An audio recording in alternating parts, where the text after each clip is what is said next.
Բարի երեկո, Թրիբյունի եթերում կարճ միացում հաղորդաշարներ շարունակում ենք վերլուծել շաբաթվա կարևորագույն քաղաքական իրադարձությունները։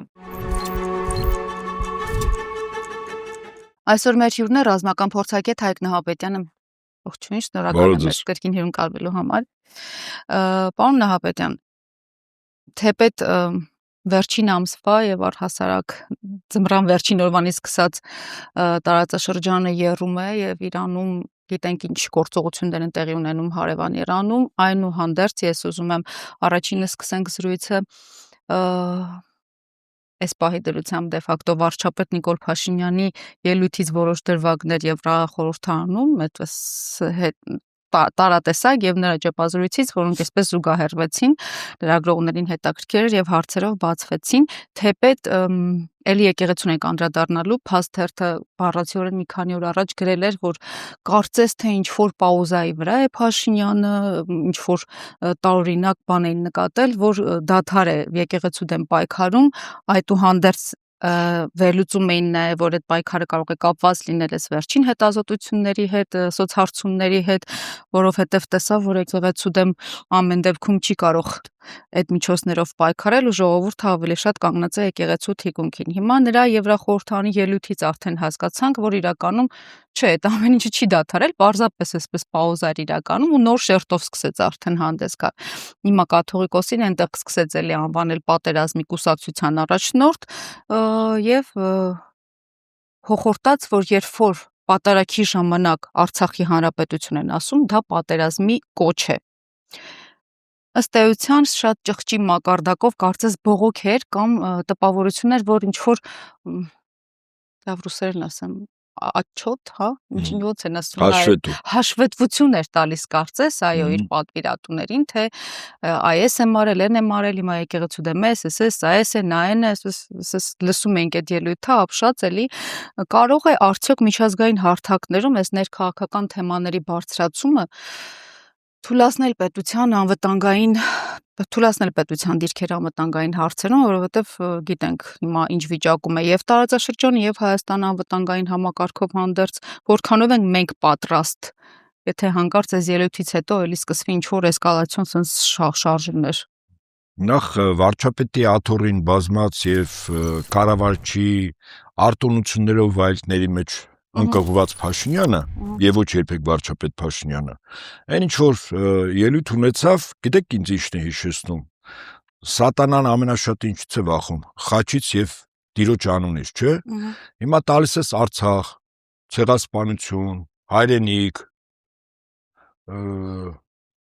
գերեվարված ղեկավարներ,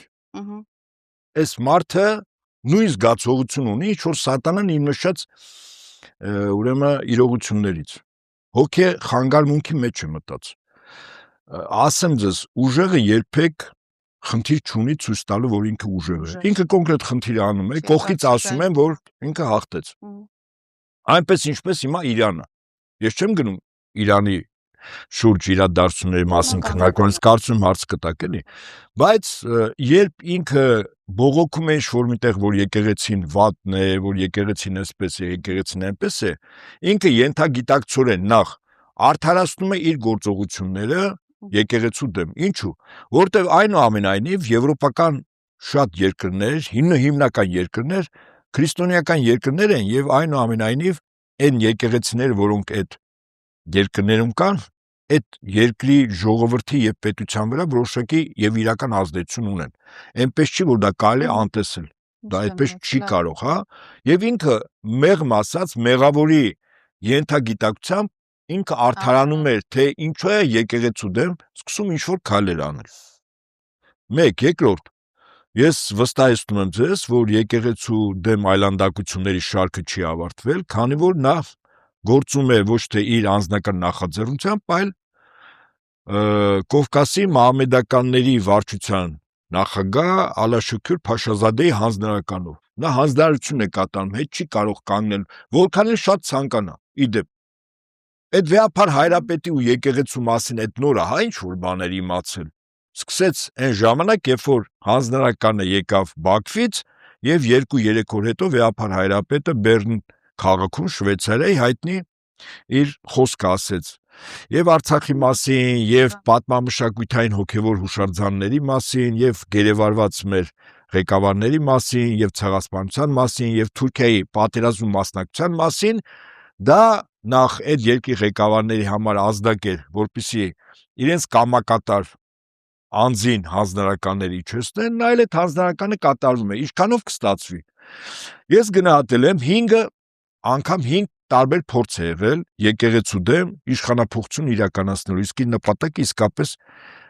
այդ աթոռը զավթելն է եւ իրեն քիմքին շատ հոգեհարազատ մեկին նշանակելը որպես կաթողիկոս, այնպես ինչպես ինքը նշանակված է Ալիևի եւ Էրդողանի կողմից, այդպիսի մեկին էլ ինքը պիտի նշանակի։ Հիմա 5 դրվագով, 5 փորձով ինքը պարտվել է։ Ես չեմ կարծում, որ ուրիշ ինչ պետք է անի, վատթարագույն տարբերակներ կարող է գնա, որ նույնիսկ եթերով չեմ ուզում ասել, թե ինչ քայլեր կարող անել, որպեսզի եկեղեցու ղեկավարին, հոգևոր առաջնորդին, մեր վեհապար տիրոջը ինչ որ ձևով իշխանությունից հեռացնի։ Ինքը այլ քայլեր չի մնացել, անգամ այդ 10 տիրադավները, ուխտադրուժ դավաճանները, այնտեղ էլ ճաք է տվել, եւ վստահաբար, երբ Ավստրիայում տեղի ունեցավ եպիսկոպոսաց հավաքը, այնտեղ ԱՄՆ-ի արմենիական թեմի առաջնորդը, որ այդ 10-ից մեկն էր, փաստորեն իր սխալը զգացել էր եւ գնացել էր այդ հավաքին մասնակցել էր, ավելին առաջին զեկույցը իրեն տվել էին նման հնարավորություն։ Եթե այդպես մյուսներից նայենք, մեկը Կարգալուց է, Արման Սարոյան անունազգանով, նախկին Գևորգ Սրբազանը, իսկ մյուսներից ձայն չի լսվում։ Ես կարծում եմ մյուսների մեծ մասից ընդհանրապես ձայն չի լսի, այդպես ասում են բերաններին սկոչ են կպցրել եւ ուխտ են արել, բացի սնունդ ընդունելից ուրիշ բան չեն խոսում, մեկ էլ մտքում աղոք են անում, որպեսզի Տերը ողորմած լինի եւ իրենց մեղքերը թողությունը։ Այսինքն այդ 10 օպերացիան էլ ձախողվեց եւ հիմա 2 օր է մեր Բարաթոռում Գերագույն հոգևոր խորհրդի նիստն է, պատրաստում են ազգային մեծ ժողովին, դա համագումարն է, եթե այսպես զուգահեռենք, հա, կուսակցական ձևաչափով, հա, ազգային եկեղեցական ժողովը դա համագումարն է եւ այդտեղի որոշումները պարտադիր են եկեղեցու բոլոր օղակների, եկեղեցու հոգևորականների, ծառայողների եւ եկեղեցու նվիրյալ ու հավատավոր զավակների համար։ Հիմա դրան են պատրաստվում, այո։ Իսկ Փաշինյանը դե թող փորձի, ես միշտ ասել եմ, իր ինչ սուր բարձացեց այս սրով ընկնելու է։ Մեր երկի փրկությունն էլ մայրաթորից է լինելու, վստահեցնում եմ ձեզ, եւ դա այդպես էլ կա։ Մի անգամ փորձ արեց ուղակի գրավել տաճարը դեկտեմբերի 18-ին, ստացավ համարժեք պատասխան եւ կարծում եմ, որ շատերի համար դա ազդակ էր, ինչ ասել է մեր եկեղեցին, եկեղեցու զավակները եւ վերջին հաշվով մեր վեհապար հայրապետը։ Այնպես որ թող կրկին փորձի, բայց դա իր համար կարծում եմ այն էլ ընտրությունների նախաշեմին իր համար սկզբունքորեն կարող է իշխանություն արժանալ։ Ուշադրություն դարձրեք հիմա այսպես խիստ փափկելը։ Օրինակ Արշակ Սրբազանին, Մկրտիչ Սրբազանին խափանման միջոցները փոխել է, քաղաքական գործիչների նկատմամբ հարուցած քրեական գործերը կարճել է, այսպես բարի քերի է ուզում ձևանա ընտրությունների հասկանալի է նախաշեմին, այսպես դոպինգ անում։ Դե հիմա ես կարծում եմ, որ մեր ժողովուրդը այդ իմունիտետը ունի եւ վստահեցնում եմ ձեզ, այս քաղաքական կապիկությունները այլևս չի անցնելու։ Այո, 18 թվականին կարողացավ մեր ժողովրդին գայթակղել, խաբել, մարդահաճո խոսք ասել, ցավոք սրտի, այդ պոպուլիզմի էլեմենտները քարոզչության մեջ օգտագործելով, բայց մենք անցանք դառը ճանապարհ, կորուստներով ճանապարհ եւ եթե իսկապես իրական ընտրություն լինի առանց կեղծիքների, կարծում եմ Փաշինյանը, ասենք, մի քանի հազար ձայն հավաքի, տոկոս էլ չի հավաքի, ձեզ վստահեցնում եմ, որտեղ իրականություն դա է, այսինքն նրանք ովքեր որ պետական չինովնիկները տեսականորեն իրենց ասում են, որ ձեր խղճի մտոք է գնում քվեարկելու եւ կապ չունի ձեր քվեարկությունը ձեր աշխատանքի վրա չի ազդելու, ձեզ վստահեցնում եմ, Փաշինյանը առնվազն մի քանի հազար ձայն կստանա, ես կարծում եմ այդ ձայների մի մասը կլինի Ավանի համապատասխան բուժ հաստատությունից, եթե իրենց թույլ տան մասնակցել, մի քանի գերեզմանատներից եւ մի քանի այսպես հաճույքի վայրից, որտեղ հիմնականում մարդիկ օրը 24 ժամ դոպինգի տակ են, դոզայի տակ են, կամ թմրամիջոցի, այսպես ասենք, ինքը ուրիշ ձայներ չի ստանա, որովհետև այն ավերը, որ բերել է երկրին եւ պատրաստվում է, այն կապիտուլյացիոն ակտը, որ ինքը պատրաստում է ստորագրել, կարծում եմ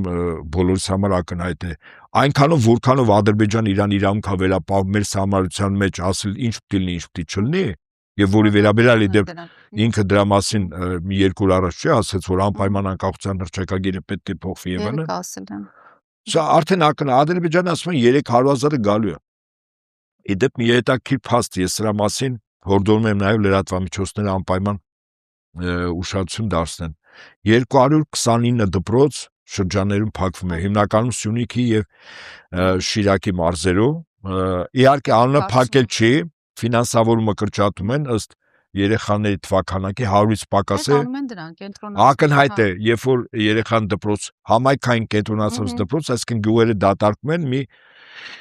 բնակավայրում, որը համայնքն է, իսկ այնտեղ դատարկել, ինչի համար է դատարկվում։ Այն էլ մեր ոչ բարեկամ երկրում մեր գյուղերը պետք է առավել ամուր լինեն, չէ՞։ Բացում են ադրբեջանցիների գալը եւ վերաբնակելը, շատ ավելի դյուրին լինի, դիմադրություն չլինի, այդ գյուղերը դատարկված լինեն եւ ադրբեջանցիների վերադարձը ինքը հող է նախապատրաստում, որտեվ ոչ բարեկամ երկրներով շրջափակված երկրի դարպասները հիմնականում այդ պետության հետ, ճշտամի կամ ոչ բարեկամ պետության հետ սահմանային գյուղերն են։ Վստահաբար, օրինակ Իսրայելը 1948-ին երբ հռչակվեց որպես պետություն, իրենց առաջին խնդիրը արաբական բոլոր պետությունների սահմանամերձ բնակավայրերում ստեղծեցին ռազմականացված բնակավայրեր, կիբուցներ, որտեղ բնակիչներ ունեին ամեն արտոնություն պետությունից տրված, ամեն արտոնություն, այսինքն լավագույնը պետությունը իրենք սահմանապահներ էին, այդպես իդեպ ռուսական ցարական կայսրություն ունի կազակական ստանիցաները, նրանք բոլոր արտոնությունների ներքո են, որովհետեւ այդ բնակավայրերը մարդաշատ լինեն եւ պաշտպանված լինեն։ Մեզ մոտ հիմա հակառակն է, իսկ հակառակն է ինչի համար, որովհետեւ ճշտամին պիտի գա մտնի այդ բնակավայրերը։ Պարոն Նահապետյան, Արցախի թեմով մի հարց էլ ունեմ իհարկե, որովհետև հիմա մենք էլ ենք անդրադառնում ու խոսում ենք, երեք ճեպազրույցի ժամանակ Փաշինյանն ասաց, որ Արցախ բարի արդեն կիրառումը ինքնին եւ պատերազմի կոչ է եւ ընտրահարույց է, մեր խաղաղությանը վտանգասպառնալիք է իրականում ու ցեղասպանության թանգարանի տնօրենի հետ կապված այդ խնդիրն էլ եղավ, որ Արցախի մասին գիրքեր նվիրել Վենսին, կարծես թե Վենսն էլ չգիտեր, որ Արցախում համ ցեղասպանություն է եղել, համ զտում է եղել, համ Արցախի հանձնում է եղել, հենց միայն թանգարանի տնօրենի այդ գրքով ինչ որ բան ասած լիներ, այսինքն նրան համարեց դավաճան, ըստ էության ասած դիմումդ գրի դուրս արի։ Հիմա մենք այս պահին, որ խոսում ենք եւ կիրառում ենք Արցախ առհասարակ, յուրաքանչյուր հաղորդման ես փորձում եմ ինչ-որ մի հարց, թեմա անդրադառնանք Արցախի մասին։ Մենք էլ ենք համարվում հիմա պատերազմի քարոզիչներ։ Հիմա չէ, բայց ձեզ վստահեցնում եմ։ Ուրեմն 2018-ից Փաշինյանին տրվեց ավտորիտար ռեժիմի պարագլխի կարգավիճակ, ավտորիտար ռեժիմ, որի համար օրեն գոյություն չունի։ Ինչ որոշում, ինչ ուզում, այդպես անում է։ Ուրեմն հիմա Փաշինյանը արդեն տարուց ավել է Հայաստանում նախապատրաստում է տոտալիտար ռեժիմ, այն է մի կուսակցություն, մի գաղափարախոսություն, որը պետք է լինի դոմինանտ, ցանկացած այլ գաղափարախոսություն, այլ մոտեցումներ քրեորեն պատժել են դառնալու։ Այդպես օրինակ զուգահեռ նացիստական Գերմանիան 30-ականներից, ֆաշիստական Իտալիան, Խորհրդային միությունը սկզբի շրջանում, այսինքն մի կուսակցություն, մի գաղափարախոսություն։ Ես չեմ գնահատում այդ կուսակցությունը գաղափարախոսություն լավն է թե վատ, ես ընդհանրապես տոտալիտարիզմի սկզբունքն եմ դնում։ Հիմա իրական Հայաստան գաղափարախոսության մեջ, որտեղ Արցախ պիտի չլինի, ցեղասպանություն պիտի չլինի, ռազմագերի պիտի չլինի եւ այլն։ Այս բոլորը ես ամենայն լրջությամբ եմ ասում, եթե այս տարի հունիսի 7-ին Փաշինյանը վերարտադրվեց, քրեորեն պատժելի է դառնալու։ Ամենայն լրջությամբ, այս լրատվամիջոցից ցանկացածից Արցախ բառը հնչեցրեցիք, լրատվամիջոցը փակվելու է, հնչեցողները դատվելու են։ Եթե դա զավեշտ է, եկեք ընդունենք իմ ասածը որպես հիմք, որտեվ տոտալիտար ռեժիմի անկյունակարն է պետական կամ մի կուսակցության գաղափարախոսությունը, որը իշխանությունը զավթել է, ինքը այլընտրանք դիչուննա, ցանկացած այլընտրանք իր համար դա մարտահրավեր է։ Այդ մարտահրավերը ինքը չեզոքացնում է բանտերով։ Ասեմ ձեզ, հիմնավորումն էլ կասի երկու պետությունների միջև թշնամանք հրահրել։ Ցեղասպանություն բառը օգտագործեք, նույն հոդվածով ասելու է Հայաստան-Թուրքիա։ Մենք հիմա Թուրքիայի հետ լավ հարաբերություններ ունենք, դիվանագիտական հարաբերություններ ենք ստեղծել, դա արվելու է։ Եվ ցեղասպանության բառի արծացումը, դրա մասին քննարկումը ձեզ վստահեցնում եմ քրեորեն պատժելի առարկա լինելու։ Այնպես որ մեր ժողովրդի իմանա հունիսի 7-ին որ անձինա, իդեպս վերջերս այդ ՔՊ-ի նոր փակագից բացելու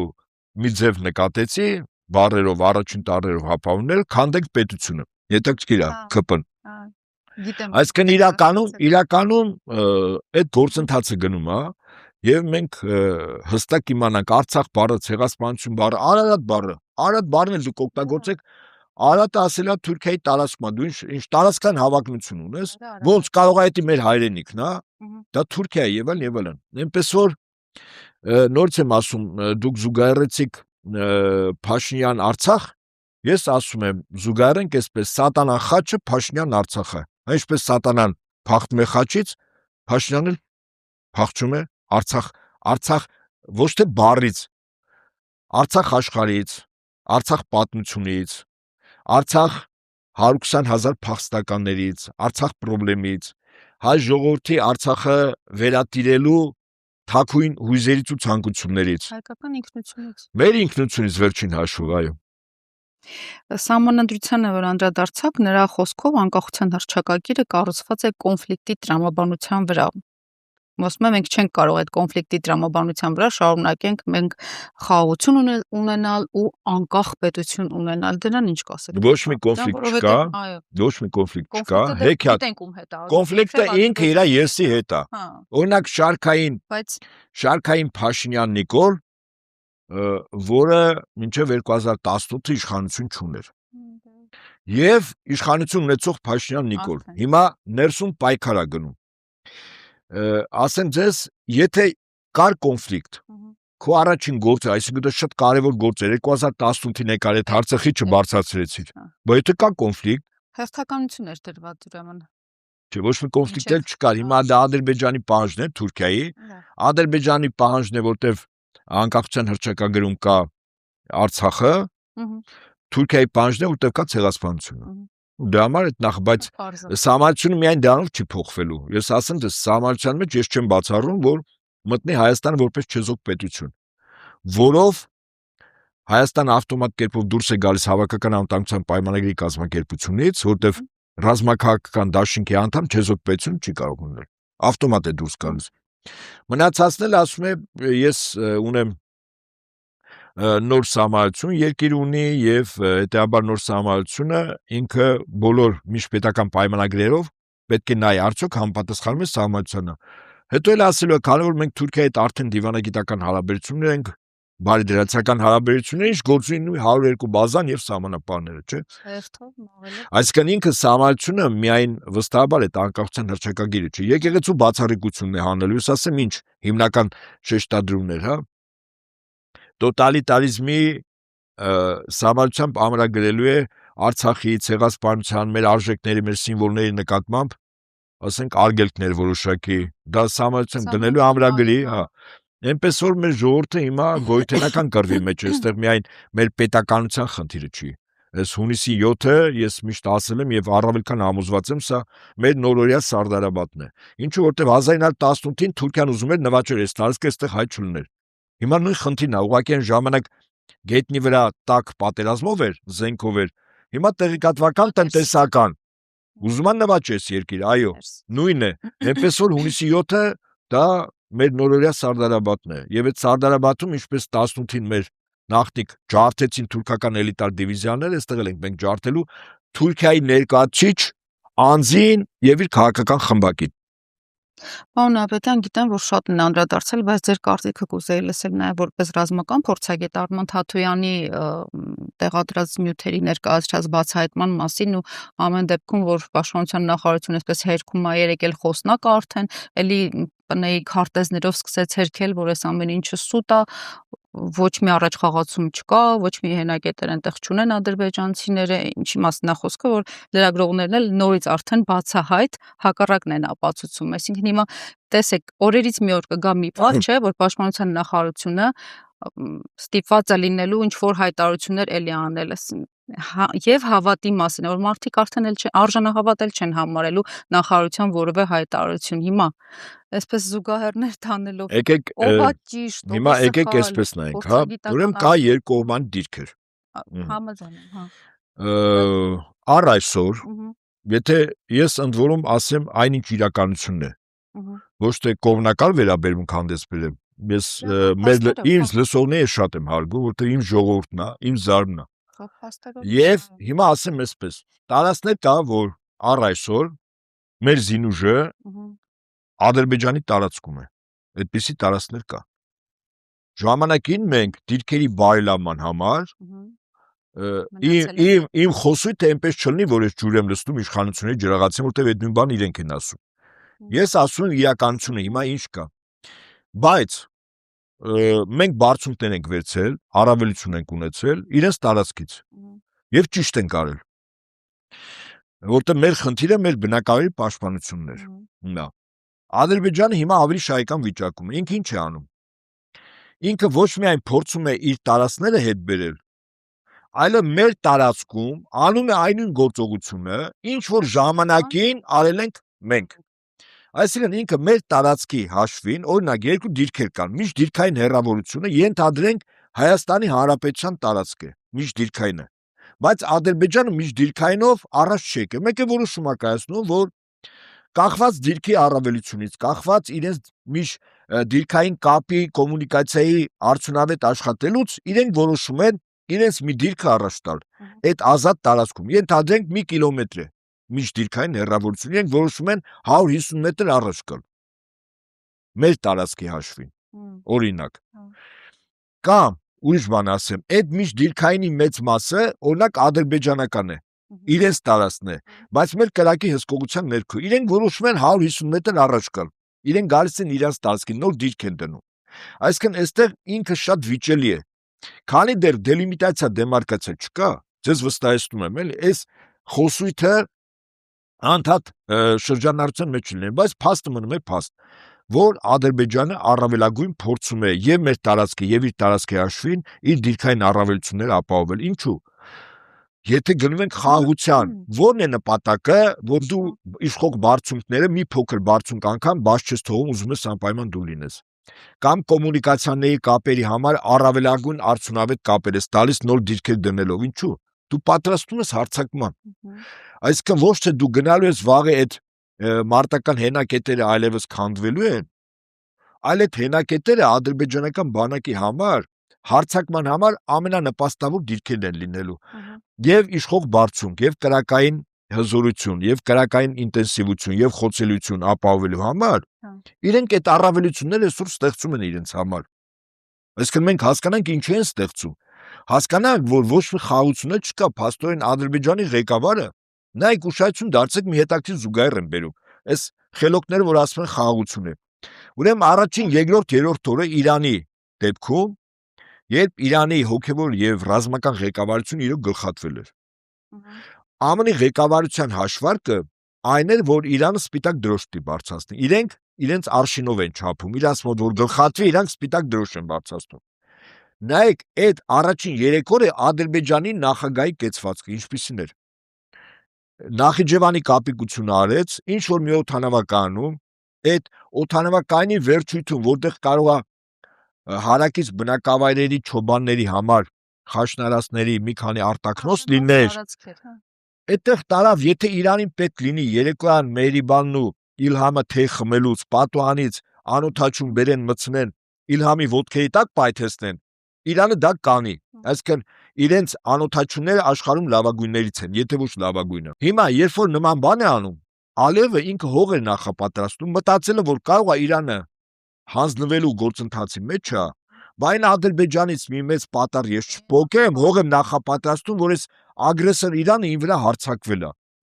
Հենց Իրանը հանձնվում էր Ամերիկային, ինքն էլ իր կողմից զորքեր էր մտցնում, ասում էր դե ես դիմել եմ կանխարգելիչ գործողությունների։ Դուք նայեք, Իրանում թվացյալ, այսինքն կար պատրանք, որ Իրանը կարող է պարտվել, պատրանք էր դա։ Ալիևը միանգամից սկսեց խաղեր տալ։ Բայց որտեղ ինքը ունի ռեալ առավելություն։ Մի պահ տեսականորեն պատկերացեք աշխարհաքաղաքական իրավիճակ,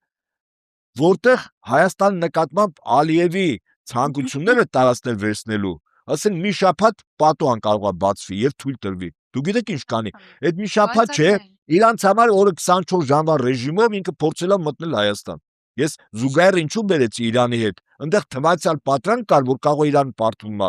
Ալիևը միանգամից հայտ ներկայացեց Իրանից ինչ-որ բան փոկելու, հարձակվելու, վերցնելու։ Բայց երբ որ ինքը ունի ռազմական առումով առավելություն, իհարկե ցանկությունները իր մոտ ոչ իր մտքից է դուրս եկե, ոչ իր Էրդողանի եւ նրանց ուղակի կուրատել Բրիտանիայի ղեկավարությունից է դուրս եկե։ Իսկ մենք հասկանանք, այդ պատերազմը ավարտել է պատրանքա։ Իրականում մեր դիմաց Ադրբեջանը Թուրքիան վարում են հիմա տնտեսական եւ տեղեկատվական պատերազմ։ Դա եւս պատերազմ է։ Ինձ մեկ ասում են, բայ այդ պատերազմի արդյունքում ինչ կլինի, ասում եղավ այնինչ օրինակ 1991 թվականին հավաքական արևմուտքը խորհրդային միության դեմ պատերազմեց տեղեկատվական պատերազմով, որը սառը պատերազմ է կոչվում, որտեղ արյուն չի թափվում, տաքը գետնի վրա է։ Ուրեմն սառը պատերազմով մի ամբողջ կայսրություն նվաճեց։ Սառը պատերազմի էլեմենտները օգտագործելով։ Հիմա մեր դիմաց Ադրբեջանը եւ սառը պատերազմը իրականացնում էլեմենտները կա, այս եկեղեցու արժեհամակարգ եւ այլն։ Եվ տնտեսական, երբ որ այստեղ գլուխ են գովում, ասում են Հայաստանը Ադրբեջանի հետ էներգետիկ մի համակարգում է հայտնվելու։ Կամ մենք Թուրքիայի հետ առևտրատնտեսական լավագույն պարտներով դիլնենք, կամ հեծը խլվում է, երկաթուղու կառավարումը փորձում է խլվել, մեր էներգետիկ ինքնիշխանության 30-40% ապահովող մեծավորի ատոմականը փորձում են փակել։ Այս բոլորը Թուրքիայի Ադրբեջանի տնտեսական ծիրին մեջ են ուզում մտցնել։ Իսկ որ այդ երկիրը դառնա ստեղի տերը։ Եվ հասկացեք, որ դրանից հետո մեր բնակչության ճնշող մեծամասնությունը, եթե ճար չի տեսնելու, դուրս է գալու Հայաստան, չեն ապրելու մարդիկ։ Թուրքիա հետ չենք ապրելու։ Եվ այդ ժամանակ այդ 300,000-ը վաղ կդառնա միլիոն ու կես, եւ հայերս այստեղ այդ եկած ադրբեջանցիներ կդառնան ազգային փոքրամասնություն։ Այ Փաշինյանը այս իրական Հայաստան ապագան է պատրաստում մեր ժողովրդի եւ մեր երկրի համար։ Անդրադառնանք մեր հարևանին, դա էլ էր բարձ արդեն։ Երբ Թրամփը ձախողեց, իհարկե Իրանին վախեցնելը, ռեժիմի փոխելը, հասկացա, որ ռեժիմ փոխելով ոչ մի բան չի անելու, 4 օրում չի հաղթելու, 4 շաբաթում էլ չի հաղթելու, ավելի ուշ է հաղթելու, բայց մեկ էլ երեք հանկարծ հայտարարում է, որ մենք հաղթանակ ենք տարել առաջին օրը։ Այո։ Սպիտակ տան խոսնակը ասում է, երբ Թրամփը կասի, որ արդեն ամեն ինչ ավարտված է, այն ժամանակ էլ կավարտի, բայց ասում է հաղթանակ ենք տարել։ Իսկ չի ավարտվել, ռազմական գործողությունները շարունակվում են։ Հաղթանակի վայելքի մեջ են, 14 օր վայելում են, այո։ Հա, այս ընթացքում տեսակ Մոջթաբա Խամենեին առաջին անգամ իհարկե առանց Երևալու էլ քան որ ասում են առաջին օրերին վիրավոր է, հայտարարություն տարածեց, ասես շարունակեք պահել Հորմուզի ջրանցքը փակ, քանի որ դա շատ կարևոր ստրատեգիական։ Եվ 1 տոննանոց, այո, 1 տոննանոց մարտագլխիկներով արդեն հրթիռները օգտագործեք, այո։ Օգտագործեցին ու Իսրայելի ահոսարսափը չափեցին, հա։ Որտեղ բունկերները եւ հսկայական թաղամասեր ուղղակի միանգամից ոչնչացնում է։ Այդ խորքային բունկերներն եւս կարողանում է պայթյունի հզորությունը այնքան մեծ է, որ այդ բունկերները խորքի վրա, ասենք մի քանի տասնյակ մետր ինքը պայթեցնում է։ Հետո զանգ Պուտինին, դա էլ շատ հետաքրքիր դրվագ, Թրամփը որ զանգում է։ Այդ եղանակի տեսությունները ուզում հարցնել, ձեր մոտ ինչքան չկա։ Ոնց որ լրիվ այդ վիճակներ, որովհետեւ Սիբիրում շատ ածունեք է, ինչով կարող են կոկտել տարբերակով։ Թրամփը խոճապի մեջ է իրականում։ Չէ, միշտ համան գալիս։ Հա, վստահաբար, այո։ Դեմքը փրկելու խնդիր կա։ Էլի դեմքի, այսինքն էլի PR-ի հարցը ապագա ընտրությունների համար։ Եկեք, ես իմ այս բացատրությունը կարող է մի փոքր առերևույթ մեզ լսողների համար այդպես տարօրինակ թվա։ Ասենք երկու կշիռ ունեցող հեղինակություններ վիճում են։ Մեկը հաղթելու է, մյուսը պարտվելու է։ Բայց դա պարտվողին, եթե մեկը պարտվում է, իրավունք չի վերապահում շատ ավելի ցածր կարգային, մանր-մուներ, ուրեմն դրանց կողքերը պտտվողներին իրավունք վերապահել պարտվողի վրա հաճալ։ Որտեղ պարտվողի ստատուսը շատ բարձր է։ ԱՄՆ Ռուսաստան թե Ամերիկան։ Հիմա չէ, կոնկրետ այդ երկու հզորները դա ԱՄՆ Ռուսաստանն է։ Այսինքն եթե մեկը պարտվում է, իսկ ակնհայտ է որ Միացյալ Նահանգները, բայց դրանից ինքը իր միջուկային եւ տնտեսական գերտերության կարգավիճակը չի կորցնում, չէ։ Այսինքն աշխարհի երկու ուժեղագույն պետությունները ռազմական առումով եւ դրանը գումարենք Չինաստանը տնտեսական առումով, սրանք աշխարհի 3 հզորագույն տերություններն են։ Իրենք իրար հետ կարող են մրցակցել, մեկը պարտվի, մեկը հաղթի, բայց դա չի նշանակում, որ կողքից այլոք պետք է պարտվողին, ասենք, անվանարկեն, վիրավորեն, հայհոյեն։ Դա բացառվում է, որտեղ դա իրականում ոչ թե պարտվողին են հայհոյում, այլ ստատուսը։ Իսկ իրանց ստատուսը, ԱՄՆ-ի ստատուսը շատ բարձր է։ Եվ հետեւաբար դեմքը փրկելու խնդիր կա։ Դեմքը փրկելու համար ինքը զանգարում է Ռուսաստանի նախագահին, ամենայն հավանականությամբ Ուկրաինան արդեն երկրորդ պլան է աշխարհում երկու հիմնական թեմա կա, որ երկիր մոլորակը պտտվում է այդ թեմայի շուրջ։ Մեկը ուրեմն Տրամպի ուղին է Փաշինյանի նախաձեռնությամբ, երկրորդը Իրանի դեմ պատերազմը։ Այս երկուսն են։ Առաջինը ոնց որ ասում են կարգով ավելի բարձր է։ Իհարկե դա ավան է համապատասխան բուժ հաստատությունում են այդպես մտածում։ Եվ հիմա եթե գանք իրականությունն հետեւյալն է, ԱՄՆ ցանկանում է պատերազմը կանգնեցնել, որովհետև քանի գնում է պատերազմը, ինքը գնում է ռեսուրսային պատերազմ, Իրանի ռեսուրսը շատ ավելին է, քան ԱՄՆ-ինը, որտեվ Իրանի արտադրանքը, զենքը, զինամթերքը, անձնակազմը տեղում է կիրառում։ ԱՄՆ-ը պիտի միշտ բերի, օրինակ երկու ավիակիր իրենց մարտական դիրքերից հեռացան, որ գնան զինամթերքը վերջացել էր ինքնաթիռների եւ նավի։ Մեկը իհարկե որոշակի առումով վնասվել էր, այսինքն այդ առումով Իրանը շահեկան վիճակում է։ Նավթի գները աստղաբաշխական։ Հասկանալի է, որ բոլորի տնտեսությանը խփում է, ասենք, բացի հիմնական նավթ արդյունաբերող երկրների, որոնց նավթը չի վնասում։ Դա այս պահին երկու պետություն կա՝ Ռուսաստան եւ Միացյալ Նահանգներ։ Եվ եթե այս իրողությունների ֆոնին նայենք, Տրամպը հասկանում է, որքան խորանում է սա, իսկ Իրանի հրթիռները չեն ավարտվել, Իրանի հակաօդային պաշտպանությունը հրաշալի կա։ Երեք մի հանդիպան է, այդ հիմնավորումն է բերում, մասնագետներ են նստած, ասում են, եթե Տրամպը հայտարարում է, որ Իրանի հոպետ գոյություն չունի, այսինքն ոչնչացրել է։ Բայց այդ դեպքում ինքնաթիռները իսրայելական եւ ամերիկյան ինչու չեն մտնում Իրանի օդային տարածք եւ թիրախային օգտագործեն ոչ թե հրթիռներ, որը կարգով ավելի թանկ է, քան ռումբը, այլ ինքնաթիռից թափեն ռումբ, որտեղ շատ կա ռումբ, հրթիռ քիչ կա։ Օդային տարածք են մտնում, թիրախային ռումբը բաց են թողում, որն էլ էժան է ավելի։ Ինչու չեն մտնում։ Որովհետև իրենք վստահաբար գիտեն, որ հենց օդային տարածք մտեն խփվելու են, 5 հատ F-15 են խփել, բացվեց 3-ն էլ սխալմամբ, նայեք էլի, այս Արծուն Հովհաննիսյանը գալա թարել սրանց ստախոսության մոտ, ասում է այդ 3-ն էլ իրենց բազաներից ուրեմն օպերատորը սխալ թիրախ հանձնել, 3-ին էլ խփել է։ Իհարկե իրանականն են խփել, բայց եթե հեռավորություններով մենք նայում ենք, իրանական հրթիռները ոնց որ այդ հեռավորության վրա շարժվող թիրախների չունեն, իրենք ունեն հրթիռներ ստատիկ թիրախների լավ խփող, որոնք ֆիքսված են, ոչ շարժական, խոսքս ինքնաթիռների նավերի մասին է, բայց 2-3 ինքնաթիռ, որ հարվածել են, դա մոտ 250-320 կիլոմետր հեռավորության վրա է։ Ես էլ այդ բան մտածում եմ, Իրանը չունի նման հրթիռներ, բայց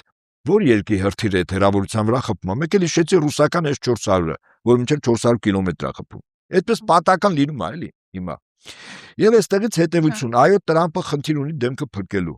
Պատերազմը շարունակել ԱՄՆ-ի եւ իր դաշնակիցների, այդ թվում նաեւ ծոցի երկրների, որտեղի դաշնակիցների բազաներն են, շատ վատ է, եւ տնտեսական առումով, եւ ԱՄՆ-ի վարկանիշի առումով, իսկ այդ վարկանիշը գահավիժում է։ Այդ չեմ ասում, որ Տրամպը նոյեմբերին դերևս պիտի եւս մի դիմադրություն հաղթի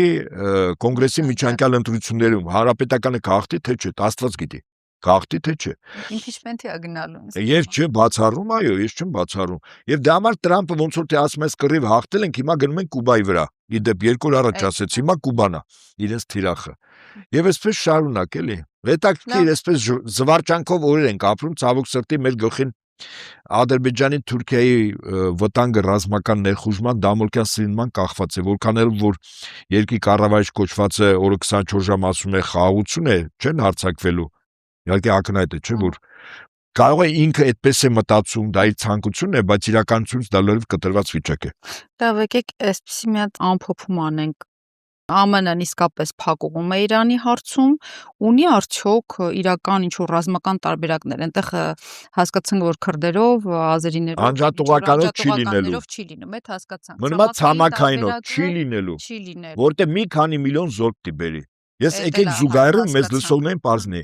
Օրինակ 1991-ին, երբ ԱՄՆ հարձակվեց Իրաքի վրա, Սադամի Իրաքի վրա, ինչպես ասում են, խայծը տվեց Սադամին,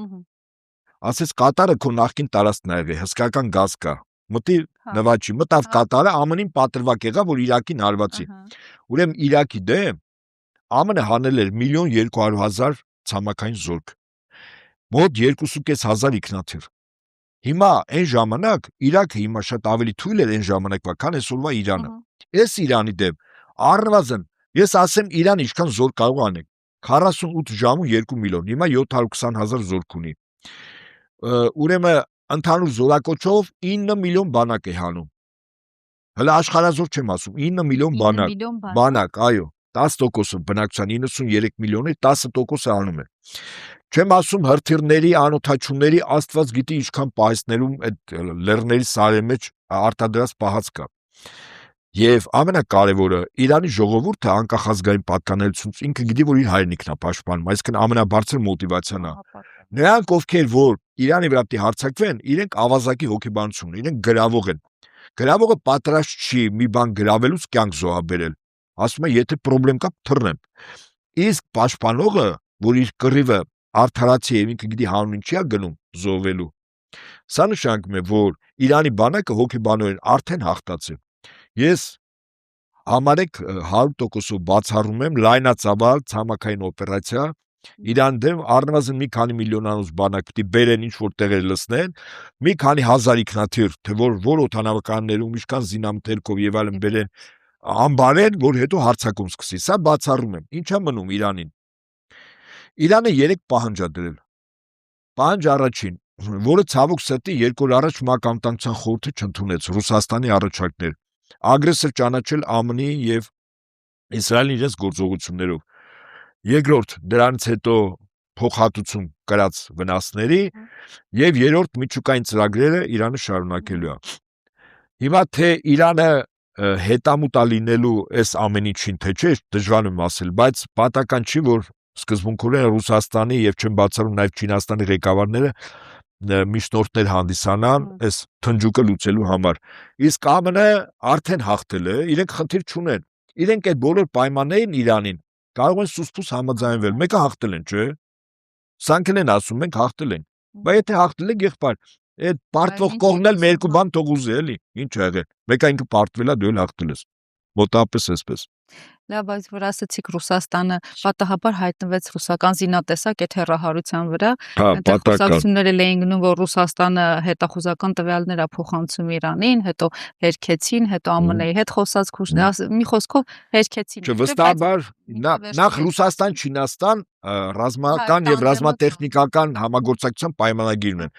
Այսինքն Ռուսաստանը եւ Չինաստանը ապօրինի գործողություններ չի անում։ Ըստ կնքված պայմանագրերի ինքը անում է։ Հիմա